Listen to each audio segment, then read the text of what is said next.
Hello दोस्तों, हमारे channel एजुएन wire में आपका स्वागत है। मैं जया। हम लोग प्राचीन भारत को कंटिन्यू कर रहे हैं और इसी क्रम में अभी तक हमने देखा है सिंधु घाटी सभ्यता को, वैदिक सभ्यता यानी कि उसके दोनों पार्ट, और महाजनपद काल को हम लोग देख चुके हैं। इसी क्रम को आगे बढ़ाएंगे और आज हम नया चैप्टर शुरू करेंगे जिसका नाम है मगध का उत्कर्ष। किस प्रकार से अंगुत्तर निकाय और भगवती सूत्र में 16 महाजनपदों की सूची हमें प्राप्त हुई और इन्हीं सूचियों में से जो एक सबसे शक्तिशाली राज्य बन के उभरता है मगध, उसी के उत्कर्ष की कहानी हम यहाँ पर वर्णित करेंगे। किस प्रकार से 16 महाजनपदों में मगध एक सबसे शक्तिशाली राज्य बन के उभरता है, तो क्या कारण रहते हैं इसके उत्कर्ष के, उस पर आज प्रकाश डालते हैं और देखेंगे इसकी भौगोलिक स्थिति को, सामाजिक स्थिति, आर्थिक स्थिति और राजनीतिक स्थिति को किस प्रकार से इन स्थितियों ने मिला करके, यानी इसकी ये जो स्थितियां आपको दिख रही हैं भौगोलिक, सामाजिक, आर्थिक और राजनीतिक, इसने किस प्रकार से मगध को एक शक्तिशाली राज्य के रूप में स्थापित किया। तो सबसे पहले यहाँ की भौगोलिक स्थिति की चर्चा करें तो क्योंकि मगध जो है दक्षिणी बिहार का भाग है और ये दक्षिणी बिहार यानी कि इसकी राजधानी जो पाटलिपुत्र थी वो दक्षिणी बिहार में स्थित थी और यह गंगा, सोन और गंडक नदियों के संगम पर यह स्थित पाटलिपुत्र था जो कि अभेद जल दुर्ग था। और इसकी जो प्रारंभिक राजधानी थी यानी कि गिरिब्रज, वह चारों तरफ से पहाड़ियों से घिरी हुई थी, तो ये अभेद दुर्ग जल दुर्ग भी था और प्रारंभिक राजधानी जो थी वो पहाड़ियों से घिरी हुई थी, जिसकी वजह से यहाँ पर किसी अन्य शासक का खतरा इतना आसान नहीं था, यानी कि कोई आसानी से इस राज्य पर चढ़ाई करने के बारे में नहीं सोच पाता था, इसलिए यह पूरी तरह से सुरक्षित थी। जब आप सुरक्षित होते हैं तभी आप आगे की योजनाएं बनाते हैं, क्योंकि जब तक आप सुरक्षित नहीं है तब तक आप कोई कार्य कैसे करेंगे। तो जब यह भौगोलिक माफी चाहती हूँ, यह भौगोलिक स्थिति इसको इतना सपोर्ट करती थी जिसने इसकी सामाजिक स्थिति, आर्थिक और राजनीतिक स्थिति को पूरी तरह से मजबूत कर दिया। इसकी सामाजिक स्थिति की चर्चा करें तो जैसे हम सुरक्षित हैं तो हमारे समाज का विकास होगा, यानी हम समाज का के उत्थान के बारे में सोचेंगे, तो यहाँ पे शिक्षा की स्थिति मजबूत हुई और धीरे धीरे करके समाज में, क्योंकि अब लोहे का प्रयोग होने लग गया था और खेती के अधिशेष जो है क्रय विक्रय के रूप में प्राप्त होने लगे थे, तो फिर इन अधिशेषों का उपयोग करके सामाजिक स्थिति को मजबूत किया गया। और जब सामाजिक स्थिति मजबूत हुई तो आर्थिक स्थिति भी मजबूत हुई। आर्थिक स्थिति में सबसे ज्यादा योगदान यहाँ जो थी वो यहाँ की कृषि ने दिया, क्योंकि अब लोहे के प्रयोग से अनेक प्रकार के औजार, हथियार ये सब प्रयोग किए जाने लग गए, तो जब कृषि में अधिशेष बचने लग गए और उनका क्रय विक्रय होने लग गया तो आर्थिक स्थिति मजबूत हुई, क्योंकि यह जल दुर्ग के बीच में बसा हुआ क्षेत्र था, यानी कि चारों तरफ से इसको नदियों का सपोर्ट मिल रहा था और ये नदियां इसको इस यहाँ की खेती को बहुत ज्यादा सपोर्ट कर रही थी, यानी कि कृषि बहुत उन्नत तरीके से हो रही थी। और जब कृषि के अधिशेष का क्रय विक्रय होने लग गया और लोहा आसानी से उपलब्ध था उन क्षेत्रों में, जिससे कि क्षत्रिय वर्ग ने वहाँ की सुरक्षा की जिम्मेदारी भी भली प्रकार संभाली, यानी कि वहाँ उन्नत रूप के हथियार प्रयोग किए जाने लगे। तो इस प्रकार से भौगोलिक स्थिति भी मजबूत हुई, सामाजिक स्थिति और आर्थिक स्थिति भी। अब जब आर्थिक स्थिति मजबूत हो गई तो यहाँ की राजनीतिक स्थिति इतनी मजबूत हो जाती है कि इसका प्रभुत्व पूरे भारत पर आपको दिखाई देगा। और हम जब भारत में एकीकरण यानी कि केंद्रीय सत्ता के बारे में पढ़ेंगे तो मौर्य वंश को पढ़ेंगे, जो कि मगध के इतिहास का सबसे उत्कृष्ट पहलू रहता है। तो राजनीतिक स्थिति को मजबूत किया मगध के शासकों ने, उस पर अभी आगे चर्चा करते हैं। तो सबसे पहले यहाँ देखेंगे मगध में प्रमुख जो राजवंश हुए, यहाँ से क्वेश्चन बनेगा, सबसे पहला क्वेश्चन आपका यहीं से बनेगा कि मगध के प्रमुख राजवंशों को एक क्रम में सजाइए। तो इसका सही क्रम क्या है? सबसे पहले हर्यक राजवंश आया, फिर शिशुनाग राजवंश, फिर नंद वंश और मौर्य वंश। तो आपको जब भी आप मगध का इतिहास पढ़ते हैं तो आपको ये हमेशा याद रहता कि मौर्य वंश, क्योंकि मौर्य वंश से भारत का एक उत्कृष्ट हिस्सा शामिल है। तो आप मौर्य वंश को तो याद रखते हैं, लेकिन इसका जो मगध के राज्य को जो स्थापित किया है वो सबसे पहले हर्यक राजवंश आया। तो इसे क्रम में याद रखिएगा, हर्यक राजवंश, शिशुनाग राजवंश, उसके बाद नंद वंश और मौर्य वंश। तो आइए देखते हैं आगे। हर्यक वंश ये 544 से 412 ईसा पूर्व तक चला और इसका संस्थापक कौन था? बिंबिसार। बिंबिसार को जैन साहित्य में श्रोणिक के नाम से जाना जाता है। यहाँ से क्वेश्चन बना हुआ है, ये ध्यान रखिएगा कि जैन साहित्य में श्रोणिक किसको कहा गया? तो बिंबिसार को। इसी ने यानी कि हर्यक वंश की नींव रखी है। कुल इसने 52 वर्षों तक शासन किया और राज्य विस्तार के लिए युद्ध करना उसको उपयुक्त नहीं लगा कि हम युद्ध करके राज्य का विस्तार करें। तो उसने एक जो है सुलभ रास्ता निकाला, जो वैवाहिक संबंधों के द्वारा इसने राज्य का विस्तार किया। तो इसका जो मूल आधार था राज्य विस्तार का वो वैवाहिक संबंध रहे। और यहाँ से कई बार क्वेश्चन पूछा गया कि इसकी कौन कौन सी पत्नियां थी, तो यहाँ से क्वेश्चन पूछा है, इसलिए ये पूरा ही आपको याद रखना पड़ेगा। जो हर्यक राजवंश के संस्थापक बिंबिसार की जो पहली पत्नी थी वो महाकौशला देवी थी। एक बार पेपर में जो है मैचिंग करने के लिए आ गया था कि कौन से राजा की कौन सी पत्नी थी, तो याद रखिएगा महाकौशला देवी जो है वो बिंबिसार की पत्नी थी। और यह कौशल राज की पुत्री तथा प्रसेनजित की बहन थी। और प्रसेनजित से क्वेश्चन बना हुआ, प्रसेनजित किस राज्य से संबंधित है?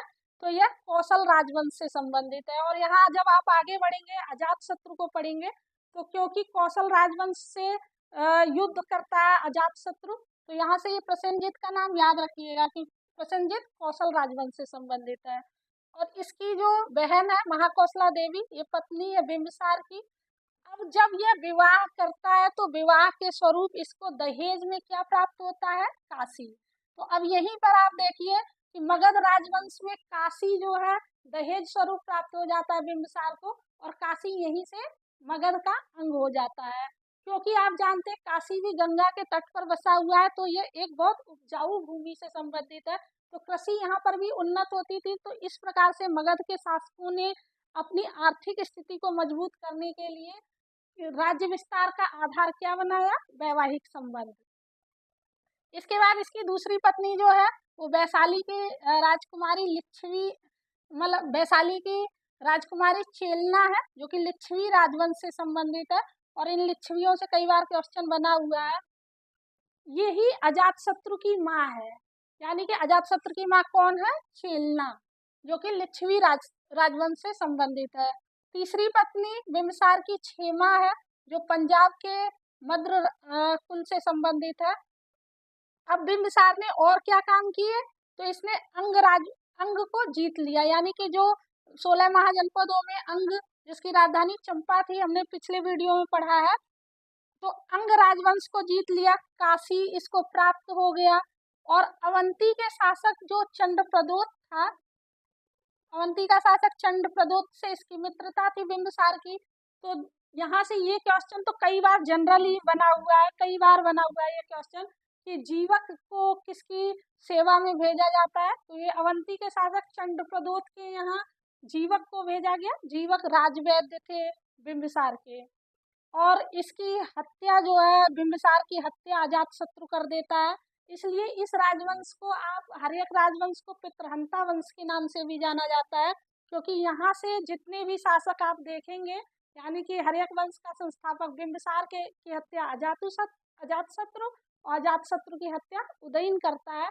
तो इस प्रकार से इस वंश में एक पुत्र जो है पिता की हत्या करते चले जाते हैं राजगद्दी प्राप्त करने के लिए, इसलिए इस वंश को पितृहंता वंश के नाम से भी जानते हैं। तो अब ये अजातशत्रु की हत्या हो जाती है। यहाँ से जो क्वेश्चन बन सकते थे वो मैंने आपको बता दिया। एक तो ये बनेगा कि चंद्रप्रदोत की सेवा में जीवक को भेजा, जीवक राजवैद्य था इसका बिंबिसार का, और इसकी हत्या कौन कर देता है? इसी का पुत्र अजातशत्रु। अब अजातशत्रु से क्या क्या क्वेश्चन बनते हैं? तो आपने अभी देखा था कि प्रसेनजित जो है, प्रसेनजित की बहन थी कौन? महाकौशला देवी। और अजातशत्रु इसी प्रसेनजित से युद्ध करता है, यानी कि कौशल राजवंश से इसका युद्ध होता है अजातशत्रु का।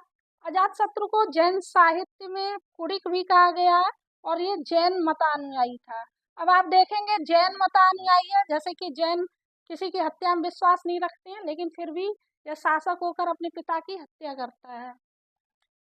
इसके बाद ये लिच्छवी के साथ भी इसका युद्ध होता है और ये वत्सकार की सहायता से लिच्छवी को जीत लेता है। यहाँ से एक क्वेश्चन ये बना हुआ है, जब यह लिच्छवी के साथ युद्ध करता है तो दो प्रकार के हथियारों का प्रयोग करता है। इसमें से एक हथियार रथमूसल है और दूसरा महाशिला कंटक है, तो ये याद रखिएगा। जो सबसे ज्यादा महत्वपूर्ण घटना इसके काल में होती है अजातशत्रु के समय में, वो ये है, इसको नोट रखिए कि प्रथम बौद्ध संगीति का आयोजन किया गया सप्तपर्णी गुफा में। किसके शासनकाल में? अजातशत्रु के शासनकाल में। और इसकी हत्या किसने कर दी? उदयन ने।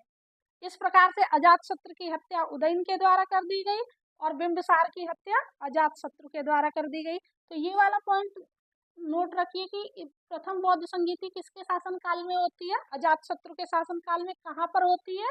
सप्तपर्णी गुफा में। इसके बाद आगे चले इस क्रम में तो देखेंगे इस वंश का तीसरा शासक कौन है? उदयन। और उदयन ने जो महत्वपूर्ण कार्य किया है वो पाटलिपुत्र की स्थापना की।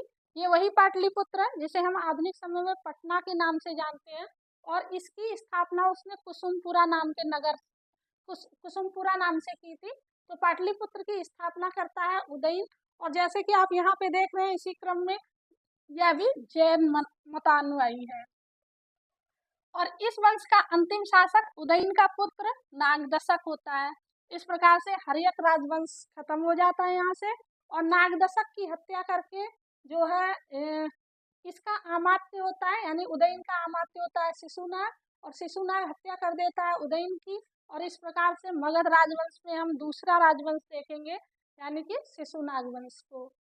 शिशुनाग जो 442 से 344 ईसा पूर्व तक शासन करता है, यह संस्थापक है शिशुनाग वंश का। और इसमें दो ही शासक होंगे, यानी कि एक तो शिशुनाग और दूसरा कालाशोक।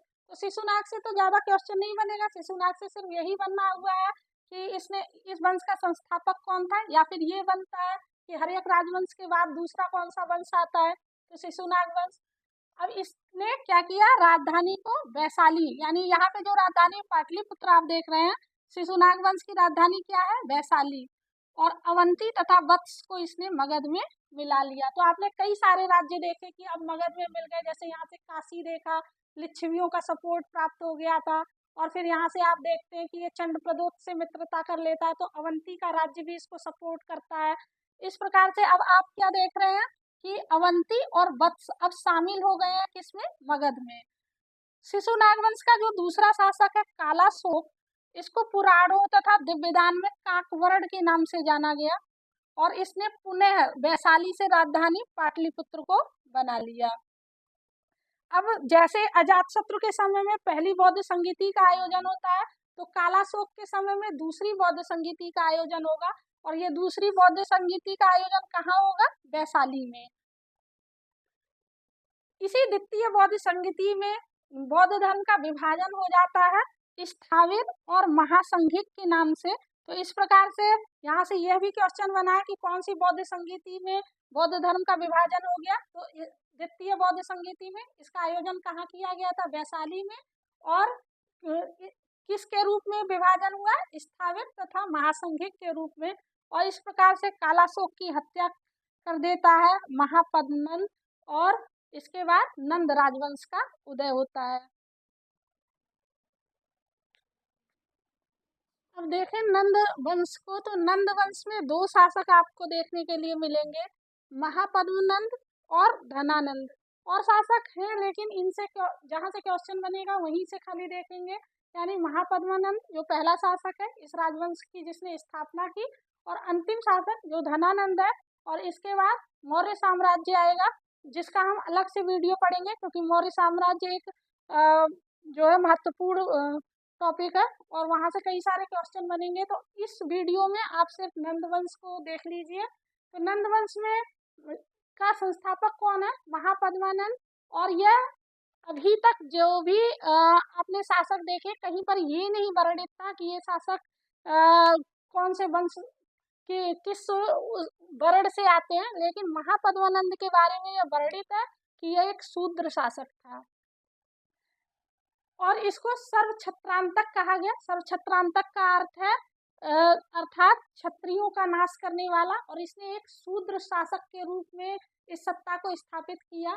और इसको भार्गव भी कहा गया। भार्गव का अर्थ है परशुराम का दूसरा अवतार। कहने का मतलब सीधा सीधा यह है कि ये एक बहुत शक्तिशाली शासक के रूप में उभरता है, और जो कि जिसके समय में व्यवस्थाएं बहुत सुदृढ़ रूप से आपको दिखाई देंगी। सुदृढ़ का मतलब जनता पर तो बहुत सारे कर आरोपित थे, लेकिन यह जनता की नज़र में अच्छा शासक नहीं था, लेकिन इस राज्य पर चढ़ाई करने का, यानी इस पर किसी अन्य शासक का आक्रमण बहुत मुश्किल हो गया था। इस प्रकार से मगध जो है एक बहुत शक्तिशाली राज्य बन चुका था। इसलिए महापद्मानंद को जो है परशुराम का दूसरा अवतार भी कहा गया है, यानी इसको भार्गव कहा गया। और इसने एक राट तथा एक छत्र की उपाधि धारण की। तो ये वाला क्वेश्चन बना हुआ है, एक राट तथा एक छत्र की उपाधि धारण करने वाला पहला राजवंश कौन था? नंद वंश। और इस वंश का अंतिम शासक धनानंद होता है, यानी महापद्मानंद के 8 पुत्र थे। इन 8 पुत्रों में से जो शासक के रूप में उभरता है वो धनानंद होता है। और धनानंद को यूनानी शासक जो है अग्रमीज कहते हैं, क्योंकि इसी के समय में भारत में सिकंदर का आक्रमण होता है। यानी पश्चिमोत्तर क्षेत्र में आप देखेंगे तो एक यूनानी आक्रमण आपको देखने के लिए मिलेगा, जिसको हम सिकंदर कहते हैं। तो ये सिकंदर का समकालीन था। 326 ईसा पूर्व में सिकंदर ने धनानंद के समय में आक्रमण किया, और इस आक्रमण को रोकता कौन है? तो इस आक्रमण को रोकता है चंद्रगुप्त, जो कि अपने गुरु चाणक्य की सहायता लेता है। और क्योंकि चाणक्य और धनानंद के बीच में एक दुश्मनी थी, यानी कि इनके बीच में एक शत्रुता थी। ये एक कैसा राजवंश है? तो शूद्र राजवंश है, और इस राजवंश में चाणक्य को बहुत अपमानित किया जाता है धनानंद के द्वारा। तो इस राजवंश में ये शत्रुता का भाव था, और इसी के कारण जो है यह राजवंश नष्ट हो जाता है। और इसको नष्ट करने में जो योगदान देते हैं वो कौन? चंद्रगुप्त और उनके गुरु चाणक्य इस राजवंश को नष्ट करते हैं। यानी कुल मिलाकर धनानंद की हत्या करता है चंद्रगुप्त 322 ईसा पूर्व में। और इसके बाद भारत में सबसे शक्तिशाली यानी कि मौर्य राजवंश का उदय होता है। उसको हम दूसरे वीडियो में पढ़ेंगे। तो फिलहाल के लिए आपको मगध का उत्कर्ष समझ में आ गया होगा, आशा है। आपको अगर ये वीडियो अच्छा लगा हो तो आप हमारे चैनल को सब्सक्राइब करें, वीडियो को लाइक करें। Thank you for watching.